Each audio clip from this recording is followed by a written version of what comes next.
ভাবনা মুখের এক ঐতিহাসিক এপিসোডে আপনাদের সবাইকে স্বাগত। আমি যে কথাটা বলতে যাচ্ছি আপনার লোক্যালিটিতে মানে আপনার টাউনে এই কাজটি করতে পারবেন।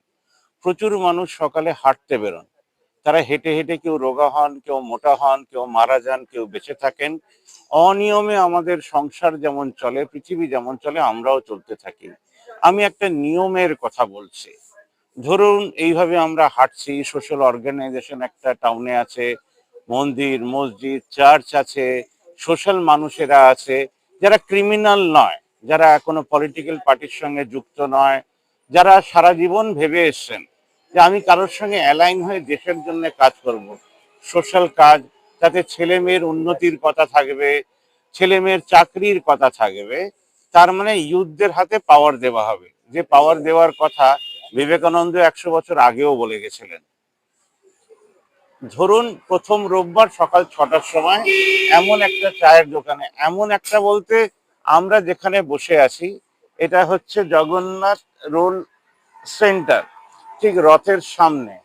এইখানে বসে আমরা সকাল 6টার সময় যে যেখান থেকে পারি, সোশ্যাল অর্গানাইজেশন যারা করেন, হিউম্যান রাইট যারা করেন, যারা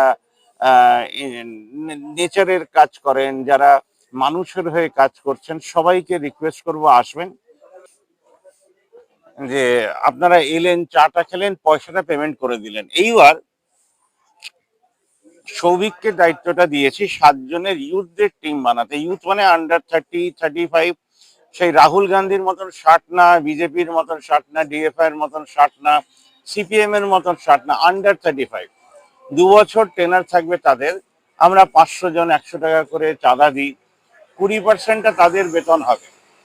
সেটাকে কমিশন বলুন, ডোনেশন বলুন, যাই বলুন, 80% টাকা তারা এই শহরের জন্য খরচা করবে, সোশ্যাল কাজে খরচা করবে। আর প্রতি 3 মাসে মেম্বারদেরকে নিয়ে শ্রীরামপুর টাউন হলে একটা অনুষ্ঠান করবে। তার মানে আমাদের যিনি চেয়ারম্যান তিনিও মেম্বার হতে পারেন, যে কেউ মেম্বার হতে পারেন।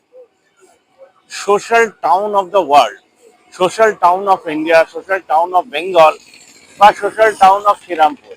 আমাদের অক্ষরের শহর, এখানে প্রচুর কবিরা রয়েছেন, লেখকরা রয়েছেন, তারাও এর সদস্য হতে পারেন। এজেড কেউ রয়েছেন যার হেল্পের দরকার, ফাইন্যান্সিয়াল হেল্পের দরকার, তাকে তারা সাহায্য করতে পারবে। মানে এক কথায় হচ্ছে মানুষ মানুষের পাশে দাঁড়াবে ইউথদের হাত ধরে। এর পরের বক্তব্যগুলো আপনারা অ্যাড অন করে দেবেন, আমি নাম্বার ডিসপ্লে করে দিচ্ছি, ভিডিও করে পাঠাবেন। আমি চাইবো যারা এতদিন দেশ নিয়ে ভেবেছেন তারা এবার অ্যাকচুয়ালি কিছু করে দেখান। অনেক ডিবেট হলো, আমরা অনেকেই একে একে অন্যের সঙ্গে জুড়ে কাজ করতে চাই না। তাদেরকে বলবো শুধু ভিডিও পাঠিয়ে দেবেন আমাকে, নাম্বারটা যেহেতু ডিসপ্লে। কিন্তু অনেকে জুড়ে কাজ করতে চাইবেন, তারা ওয়েলকাম। ভারতবর্ষের অনেকগুলো দিক আছে, একটা দিক প্রায় শূন্য, সেটা হচ্ছে সোশ্যাল জগতের কম্বাইন্ড ফ্যাক্টরে একটা সমাজকে গড়ে তোলা। সেই কাজটা আমরা শুরু করছি। ধন্যবাদ আমাকে শোনার জন্য। আমি নরেশ জৈন, ক্যামেরার উপরে এক বন্ধু ক্যামেরাটা ধরেছে, তাকেও ধন্যবাদ।